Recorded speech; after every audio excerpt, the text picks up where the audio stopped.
Cindy. Hola querido, ¿cómo estás? Bienvenida. Gracias. Esto es Diálogos en Conexión y vamos a hablar de la lectura en la educación, su poder, su trascendencia y de manera específica en nuestra población de adolescentes. Adolescentes, sí. Entonces, ¿qué poder, Ingrid, tú crees que tiene la lectura? Mira, Alci, después de tantos años enseñando literatura, lo cual es para mí mi vida, mi misión, como yo digo, si leemos a Shakespeare juntos, como lo hemos hecho en aula, nos transportamos a la época de Shakespeare. La literatura tiene la magia, como dice José Antonio Marina, que tiene un libro maravilloso, La magia de leer. Cómo al leer a Shakespeare o a leer a Cervantes, nos conectamos en esa época, tenemos un diálogo. Así es. Uno se transporta. Uno se transporta y históricamente la literatura que abarca todas las ciencias, como la psicología, la sociología, la filosofía, y es más fuerte que todas estas materias, nos transporta y nos ubica en un contexto. Así es. Y creo que en el mundo actual que estamos viviendo es una materia que nos hace realmente, por eso utilicé la palabra libertad, nos hace realmente libre. Porque es como escuchar, la literatura, la lectura, es como un diálogo siempre con el escritor. Tú tienes un diálogo. Borges decía algo maravilloso, que la lectura era una extensión de la memoria. Así es, lo que es maravilloso. Así es. Y de alguna forma un espejo también. El libro te pone a revisarte, la lectura, el autor, a veces nos peleamos con ellos. Claro. Podemos estar de acuerdo, ¿no? Podemos Es estar un de diálogo, acuerdo. un diálogo. ¿Quién no le genera un sentimiento cuando lee a García Márquez, La crónica de una muerte anunciada, que en la primera línea te da el fin del libro? Sí. Y las emociones que te provoca. Sí, claro. Yo veo en estudiantes adolescentes como el libro, no importando que sea físico, impreso o digital, el libro sigue despertando emociones en estos estudiantes, amén de toda la cuestión tecnológica, de todo el bullicio en el que ellos viven. Cuando finalmente están inmersos en una lectura, esto sigue provocándole cosas. El reencuentro de Ullman, las emociones que le genera, a ver cómo el desenlace final y cómo el famoso reencuentro se da. El muchacho que lo leyó en tiempo pasado y dice, no me gustó el final. O el otro que dice, ese tenía que ser el final. Ese tenía que ser. Y sí. en ese proceso, pues, tal vez la lectura hace que cada quien se construya a sí mismo. Claro, totalmente. O se deconstruya también. Totalmente. Eso yo siempre he dicho, siempre he pensado en esa palabra que tú dices, construir. Yo creo que sí, que construye el pensamiento sobre todo. Y yo no creo que hay malos lectores ni buenos lectores. Yo pienso simplemente que hay lectores y que a cada uno nos toca en el momento que nos tiene que tocar. Y que no importa si tú nunca te has leído un libro, y lo digo por experiencia propia, en estos años de enseñando esta materia de la literatura, hay chicos que nunca han leído un libro en su vida y no importa si a los 15, 17, 18 años leen un libro que le toca, que tiene algo que ver con ello, ya tú tienes un lector. Así es. Ya tú tienes un lector, o sea que yo no creo en eso que dicen, no, es que a mí no me gusta leer, profe, que no me gusta leer, pero bueno, date la oportunidad. Y se dan la oportunidad y tú tienes después un lector de por vida realmente. Y nos pasa a los adultos. Y esa es de las pocas materias que nos da esa libertad. Por eso me gusta la palabra, siempre me gusta que estén en sintonía, libertad y literatura, porque realmente es eso. La literatura tiene la facultad, sobre todo en estos tiempos difíciles, de separarnos de la xenofobia, como dice Vargas Llosa en un libro maravilloso de ensayo que se llama La literatura y la vida, que nos separa, dice él en ese ensayo, nos separa de la xenofobia, del racismo, del elitismo, y yo creo que sí, que esa es la libertad que nos da la literatura, y los grandes como Borges, Llosa, Modiano, que acaba de ganar hace un año el premio Nobel de Literatura, el francés. Esa es la libertad que nos da. En el caso de Modiano, por ejemplo, es un hombre que escribe solo de la ocupación alemana en Francia, que duró 5 años, del 40 al 45, y él escribe sobre esos 5 años, y es una manera de que nosotros seamos partícipes de la historia, que estemos ahí como si hubiéramos estado en esa ocupación.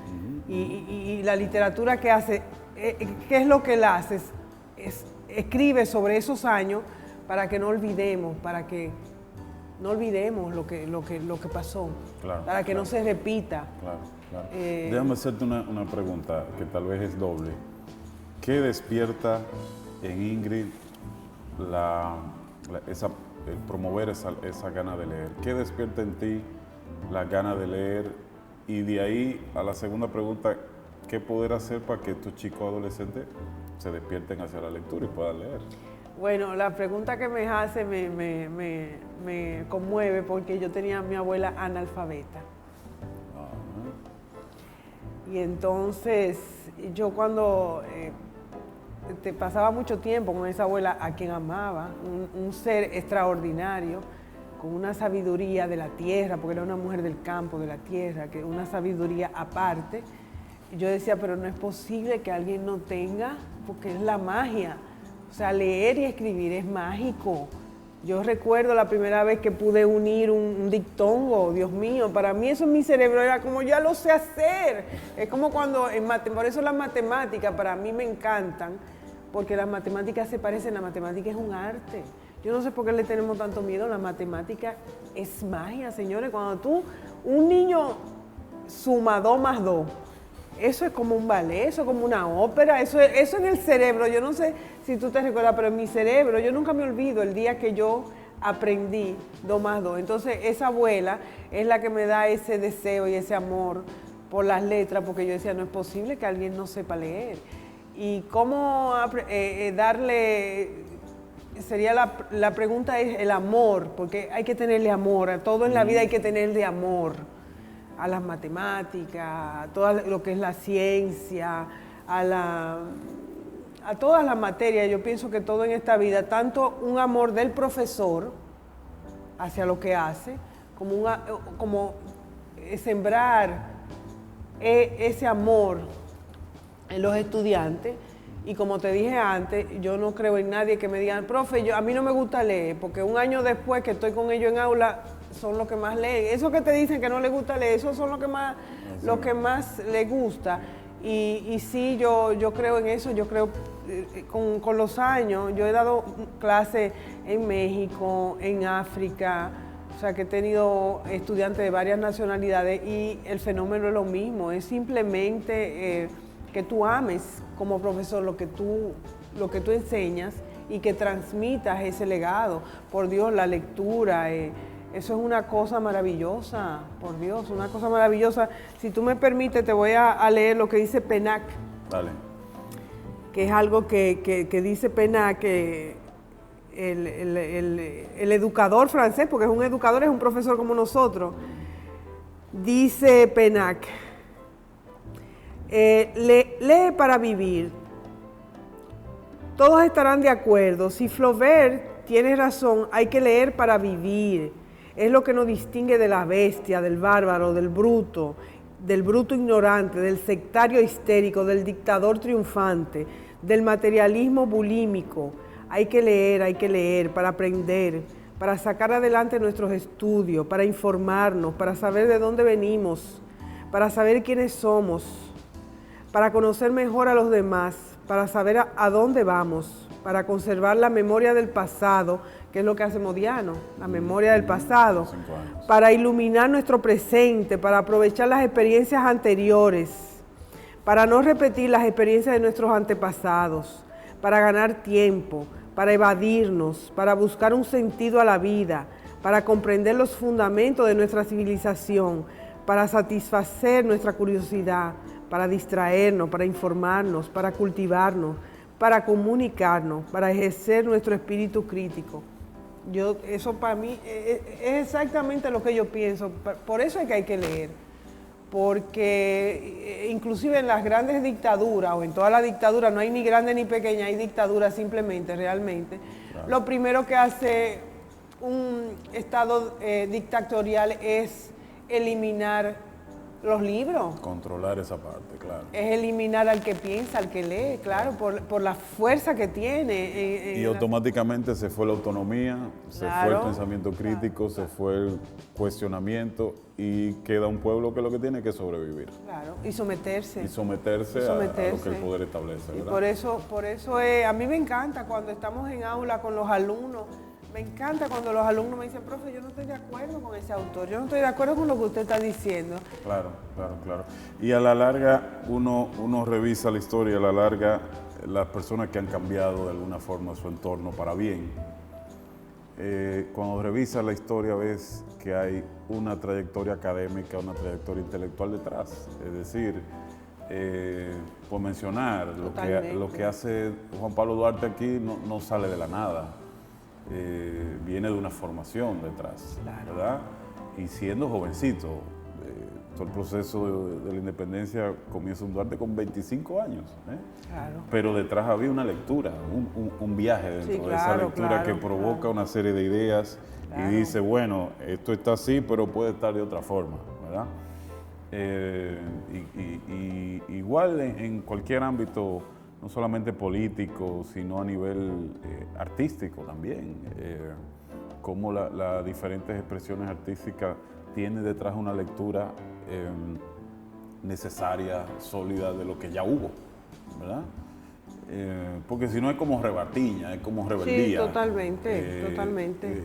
Tal vez la innovación real es la que viene conociendo lo que hubo, llevándolo a otras dimensiones, pero tiene que leer, y es un poco nosotros trabajamos con los chicos acá, de hacerles entender eso, o sea, la motivación a la lectura pues, puede partir con adolescentes precisamente de eso, de mira lo que hubo para que construyas algo mejor.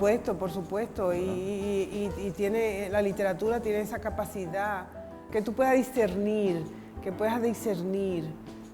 dice, bueno, mira, yo estoy de acuerdo con esto. Tú al principio mencionabas El Principito de Saint-Exupéry. Dios mío, eso es un librito pequeño, pero tú lo lees y cada vez te da un mensaje diferente. Yo no sé si a ti te pasa lo mismo, pero siempre tú encuentras en ese libro un mensaje diferente. ¿Y quién era Saint-Exupéry? Era un hombre que estaba luchando en la Segunda Guerra Mundial por su país. Es un soldado, realmente es un soldado que va en su avión, que desaparece, que nunca lo supimos de él, pero nos dejó un legado escrito, porque ante todo era un escritor y escribe ese maravilloso libro El Principito, y es dándonos un mensaje de fe y de esperanza. Claro. Que no es autoayuda El Principito, es realmente eso. Es un hombre que escribe dándonos un mensaje de fe y de esperanza a través de ese personaje en medio del desierto. Lo esencial es invisible a los ojos. A los ojos, y cuando dice los hombres buscan en un jardín en tantas rosas lo que pueden encontrar en una sola rosa o en un vaso de agua. Eso para mí fue excelente. ¿Sabes? Eso lo leí muy joven. Cuando leí eso dije, Dios mío, pero es verdad, nos afanamos, nos llenamos de cosas materiales cuando lo podemos, como tú dices, invisible a los ojos, lo esencial. Claro. Sí, la gran literatura es una cosa maravillosa, Dios mío, es un viaje. Y un elemento que yo quiero traer a colación es el concepto del legado. Es decir, cómo la lectura me permite entrar en interacción con legado que ha dejado gente que ha transitado. Me viene rápido a la cabeza Víctor Frank, El hombre en busca de sentido. Sabe Dios, pues, la cantidad final de quienes estuvieron en circunstancias iguales a las de él, pero él deja un legado al dejar ese texto emocionante por demás, el hombre en busca de sentido, de su experiencia vivida. Y sobre todo, me recordé cuando mencionaste esperanza, sobre todo la esperanza, es decir, entonces aquel chicuelo adolescente, aquella chicuela adolescente que se le cayó el mundo porque el chico que le gusta no la miró, lee a Víctor Frank y dice, oye, pero espérate, hay algo más grande allá afuera. Oye, pero espérate, campo de concentración, sobrevivir a eso para juntarme con mis seres queridos, la esperanza, pasar por el infierno literalmente y superar eso y hacer de eso una fortaleza. Víctor Frank genera todo un esquema de terapia, claro, incluso la logopedia. maravilloso. Y así hay otros, Primo Levi, Aaron Appenfield, que son sobrevivientes de... Levi ya murió, pero Appenfield está vivo, vive en Israel, porque dice que no se mueve de Israel. Y tenía 8 años cuando estaba en el campo de concentración, pero nos ha dejado un legado a través de la literatura sin ser, lo que me parece bien interesante, sin ser patético, sin ponerse en una posición de víctima, porque cuando tú te pones, como dicen ellos, son ellos que lo dicen, cuando te pones en una posición de víctima no hay avance, tú no puedes avanzar, que es lo que hace Frankenberg también. Tú no avanzas si te pones en víctima, sino me pasó esto, pero ¿qué yo hago con esto que me pasó? Claro. Nosotros tenemos aquí las hermanas Mirabal. Claro. Las hermanas Mirabal Minerva, hay unas letras que ella le escribía a Manolo y a mí me conmueve cada vez porque ella dice, ay, y por favor, le dices a María o no sé a quién que me traiga mi vestido de cuadro. Dios mío, una mujer que estaba en la 40 pidiendo su vestido de cuadro.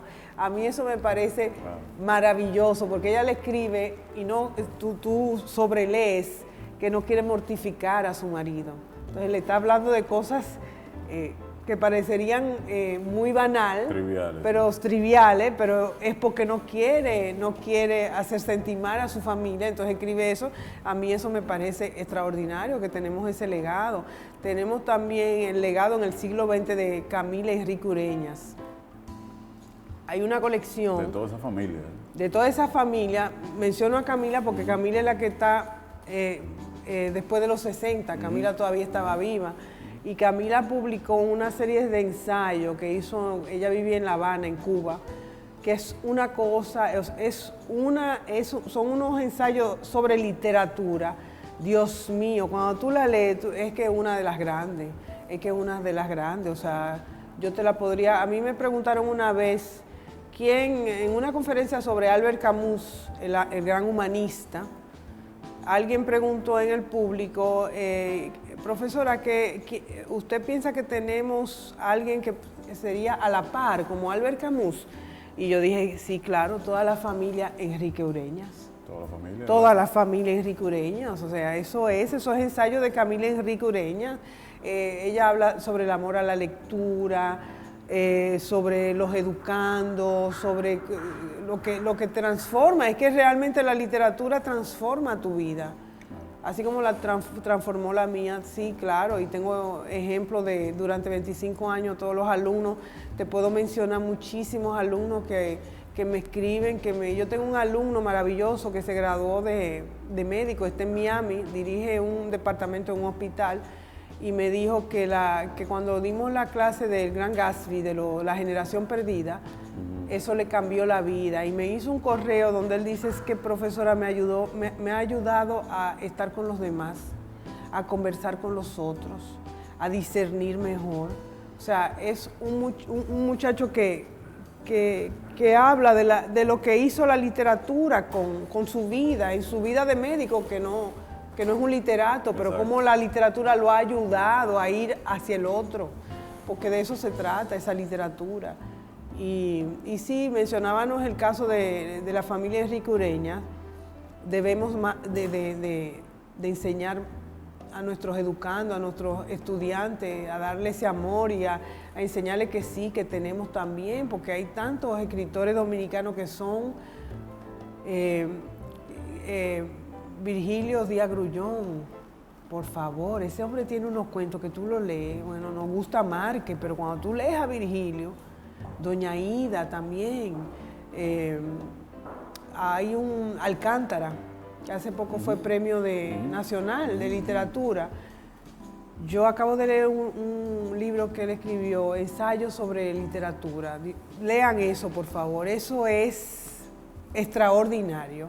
Tú lees ese libro y ese es un libro que te da deseo a salir corriendo a comprar libros y leer. Aún no te guste leer, tú lees eso y tú lo que quieres es leer porque te da, a través de ese libro te da ese amor a la lectura, ese amor a la lectura. Y sí, yo lo compararía a nuestros dominicanos son a la par con Vargas Llosa, claro. Con todos esos colombianos, todos esos mexicanos que escriben, con Carlos Fuente. Claro que sí, que están a la par, debemos de promover más. Debemos de promover más nuestra literatura porque tenemos excelentes escritores. Claro. De hecho, también tenemos escritores como Junot Díaz, que son de la diáspora. Y contemporáneo, Julia Álvarez,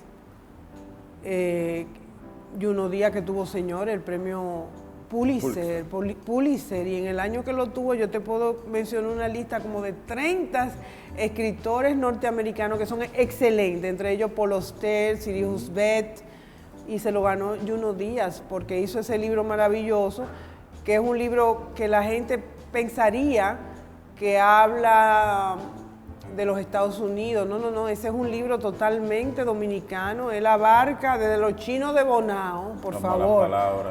Los chinos de Bonao, ese hombre toma en cuenta los chinos de Bonao, hasta la dictadura, las grandes familias, las incertidumbres.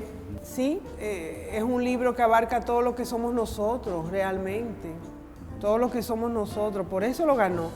Yo cuando él ganó el premio, yo dije, yo lo voy a leer bien al detalle, porque yo quiero saber cómo fue que este hombre dominicano ganó este premio con una historia totalmente dominicana, porque no es una historia de otro lugar, es una historia autóctona totalmente, es una historia que es de nosotros. Así es. Déjame preguntarte esto, Ingrid. 3 libros para decirle al que tiene hijos adolescentes que se lea. 3 libros. Bueno, El reencuentro de Fred Ullman, que leímos aquí con la comunidad Conexus hace 3 semanas. El lector de Bertrand Slinge. Ullman ya murió, pero Slinge está vivo. Está vivo. Y otro es Balzac y la pequeña costurera china, que es un libro de un chino que vive en Londres, que se llama, si no lo pronuncio mal, se llama Dai Shi. Y es un adolescente, siendo adolescente, Dai Shi tuvo que escapar de su país, un exiliado político en Londres, y escribió esa historia, que es su historia, y cómo Balzac le cambió la vida a esos estudiantes. Ese es un libro extraordinario. Ese es un libro, una joya, porque habla de un adolescente como ellos. Cuando tú lo lees, es el adolescente que lo lee, se identifica totalmente. Y cómo Balzac, que es el escritor Honoré de Balzac, que escribió un libro maravilloso que se llama La comedia humana, la comédie humaine, como Balzac, los libros de Balzac en la dictadura no se podía leer, como dijimos anteriormente, tú no lees en una dictadura, lo primero que sacan del sistema son los libros y los intelectuales, es lo primero que saca un dictador del sistema. Entonces ellos no tenían acceso a los libros y encontraron una maleta llena de libros de Balzac. Entonces son 3 adolescentes y cómo Balzac le cambió a ellos la vida dentro de un sistema. Esa es una joya. Excelente. Una joya. Esos 3 libros. Bueno, dijimos El reencuentro, Fred Ullman. El lector de Slinge y Balzac y la pequeña costurera china. ¿Y de qué hablan esos 3 libros? De la condición humana. De la condición humana. Claro, están los clásicos que podríamos mencionar. Duraríamos horas aquí mencionando a Cervantes, por supuesto, que Cervantes siempre se habla del Quijote, pero Cervantes tiene unas novelas pequeñas, didácticas y maravillosas, que son los cuentos, las novelas ejemplares. Son historias cortas y eso es una maravilla. Una maravilla, eso sí, nuestros adolescentes lo podrían leer. Y los padres, porque a lo que voy es, hemos podido construir o empezar aquí con eso, esta dinámica de ciclos culturales, participando padres e hijos de manera conjunta. Y bueno, lo que hemos podido ver es fascinante. No, es una cosa. Cómo un mismo texto genera una interpretación de mami y genera otra interpretación de hijo, y ahí se dan diálogos, disidencias, aspectos comunes, la lectura del chico desde la era digital, la lectura en formato digital, la lectura totalmente. del papá del libro impreso, y el mismo texto y la misma lectura te provoca experiencias diferentes. Para mí ha sido fascinante ver claro. en las discusiones y en las reuniones que hemos podido hacer en las tertulias. Y las diferentes lecturas que le damos, porque un chico de 15, 17 tiene una lectura diferente a la mía y a la tuya. Por supuesto, por las experiencias, por la vida. Claro. Y cómo sale a flote la etapa de vida en la que está cada quien, Claro. aunque es el mismo texto. Aunque es el mismo texto, sí. Se vuelve todavía más interesante la lectura para el adolescente cuando ve que papá está en eso, ¿verdad? Y lo que quería traer a la conversación era eso, es decir, a veces los papás que tenemos hijos en etapa escolar queremos que ellos lean, y que ellos lean, y que ellos lean, y que ellos lean. Sin embargo, pocas cosas tienen tanta fuerza, según lo que he podido ver, pocas cosas tienen tanta fuerza para motivar al chico a leer, que vea que sus padres leen. Claro, pero claro, además... Se contagia. Pero además, a través de todas las civilizaciones, de todos los tiempos, cuando no había televisión, no existía la televisión en un momento de la historia. De hecho, la palabra hogar viene de hoguera, porque un hogar que era la hoguera, que nos sentábamos, que nos reuníamos y que hacía la gente, tú compartías, porque no había otra manera, entonces compartías. Y después viene el libro y entonces compartía lo que el escritor del momento, el artista del momento, que sea un artista plástico. Y entonces eran civilizaciones muy cultas, porque era lo único que tú tenías a mano realmente. Ahora es cierto que el profesor del siglo XXI tiene una gran tarea, porque el profesor del siglo XXI tiene que ser muy creativo para poder llegarle y para poder darle amor a cualquier materia, que sea literatura, sociales, que sea matemática, la ciencia. Tiene que ser creativo para poder llegarle en esta época donde ellos tienen un acceso, es único en la humanidad, lo que está pasando ahora. Y por eso el hombre hoy en día, yo pienso que sí que es muy creativo en todas las áreas, porque tú tienes que ser creativo para todo, sobre todo para la educación. El profesor del siglo XXI tiene un gran reto, y no es fácil, porque tienes que reinventarte, tienes que tener en cuenta lo que ellos piensan. Mira cómo está mi clase, mira lo que están pensando, que no tiene nada que ver con lo que tú estás pensando. Tú puedes llegar un día a dar tu clase, está muy preparada, pero cuando estás frente a ellos te das cuenta que esa dinámica no va. Claro. Simplemente, o sea, que es un gran reto, porque como te decía antes, a través de la historia de la humanidad solamente tú tenías esos. Claro. Tú tenías el diálogo, la comunicación, eso era lo único que se hacía. Claro. Eso era lo único que se hacía. Yo te quería leer algo de una profesora, educadora argentina, Yvonne Bordelois. Ella dice lo que es ser maestro, pero siento que no solo soy maestra, sino también alumna, ya que la vida es permanentemente enseñanza. Etimológicamente, alumno viene del latín, del verbo aleer, que quiere decir alimentar, alimentarse. Los alumnos son los que desean ser alimentados mediante la formación y la información, la experiencia vital y el ejemplo, la compañía y la amistad de sus maestros. Como todos sabemos, esta etimología ha pasado a ser terriblemente profética en ha pasado a ser terriblemente profética, en donde la escuela cumple en muchos casos primordialmente la función de alimentar, no solo espiritualmente, sino físicamente a los chicos, con exclusión obligatoria u obligada, en muchos casos, de una parte fundamental de la misión docente que le es específica. Como maestra y como alumna he escogido de todas las materias posibles, que son tantas, la que más me ilumina y me inspira, la palabra. Uy. ¡Qué maravilla! Mira esto, la palabra amenazada. Eso es una maravilla. Excelente. Esa mujer con esa humildad, y yo pienso que hay que venir a esos valores, Alci. Yo creo que sí, que nosotros tenemos que ser creativos, por supuesto, porque es un gran reto el siglo XXI y lo que viene y lo que va a venir, y lo que ha de venir. Pero creo también que tenemos que guardar los valores fundamentales, la humildad, la generosidad, dar sin esperar nada a cambio, aprender, como ella dice, yo soy una maestra, pero yo soy una alumna, porque yo aprendo del otro. Eso es humildad.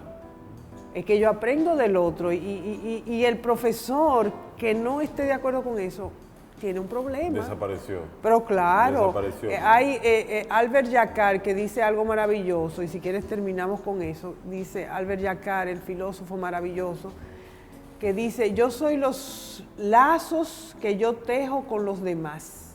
Uy. Y si yo no estoy de acuerdo con eso, ningún proyecto humano es posible. Y es lo que ella dice. Yo soy maestra, pero yo soy alumna. Y no podemos perder de vista eso para poder acompañar a nuestros educandos, a nuestros alumnos, a nuestros hijos, a nuestros vecinos, a nuestros amigos. Yo creo que eso es. Y todas estas cosas, tú preguntarás, pero Ingrid, toda esa sabiduría. No, eso es los libros. La lectura. La lectura. Tú solamente llegas a esas conclusiones con la lectura. Así es. La lectura, o sea, que sí, que tenemos una gran responsabilidad. Ustedes como comunidad educativa y nosotros como maestros. Así es. Tenemos un gran compromiso.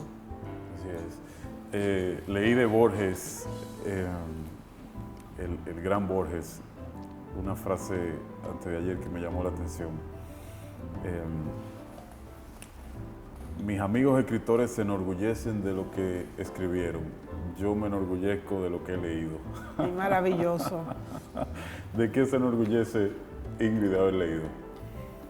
Que yo he leído tanto y hay tantas cosas que amo, pero sí, siempre me hacen esa pregunta. Es difícil decir un libro porque hay tanto, pero es cierto que hay dos escritores del siglo XX que han marcado mi vida y mi profesión, y son Marguerite Yourcenar con Las Memorias de Adriano. Yo creo que siempre la gente lo dice, habla de ella, pero es que no puede ser de otra manera, porque de un humanismo único. Y Albert Camus con El extranjero, El primer hombre. Y en su momento fueron escritores no muy comprendidos, porque no se entendía lo que ellos querían decir. Y hoy, 100 años después, ya sabemos, sí, son los grandes humanistas del siglo XX. Y tú citaste a Borges, por supuesto, Borges. Y un legado, dejan a la humanidad un legado. Sí, no, la gran literatura es, ¿por qué leemos todavía a Dostoyevsky, a Tolstoy, a Virginia Woolf, 100, 200 años después? Porque hay un legado. Los escritores, lo que no vamos a leer, lo que desaparecerán, son aquellos que son esos libros que tienen esos fenómenos editoriales que se venden, pero hay un marketing detrás. Claro. Lo que no tenían esos escritores antes, pero esos desaparecen. Los otros, la gran pregunta es ¿por qué seguimos leyendo a Yourcenar, a Camus, a Dostoyevsky, a Tolstoy, a Virginia Woolf, a Balzac, a Víctor Hugo, por Dios, Víctor Hugo? ¿Por qué lo seguimos leyendo? Lo seguimos leyendo porque es lo que tú dices, hay un legado, es la historia de la humanidad, es la humanidad lo que escriben. Adriano, Marguerite Yourcenar hace ese texto sobre Adriano, que dice, es que yo quería, hubo un momento en la humanidad en que el hombre estuvo solo. Los dioses ya no estaban y el Cristo no existía. Uy. Y entonces yo quería escribir sobre ese hombre que estuvo solo, a su libre albedrío, que es la época romana. ¿Quién era el Dios? Era el emperador. Claro, era un César. Hombre como tú y como yo, Claro. el César. Y ella escribe sobre Adriano. Wow. Entonces, buscando ese hombre solo. Ese hombre, no, eso es extraordinario, Bueno. extraordinario. Bueno, te agradezco muchísimo el diálogo. Bueno, aquí Y a podríamos seguir- pasar horas Horas, ¿eh? Y a seguir leyendo. a seguir leyendo. Gracias. Gracias.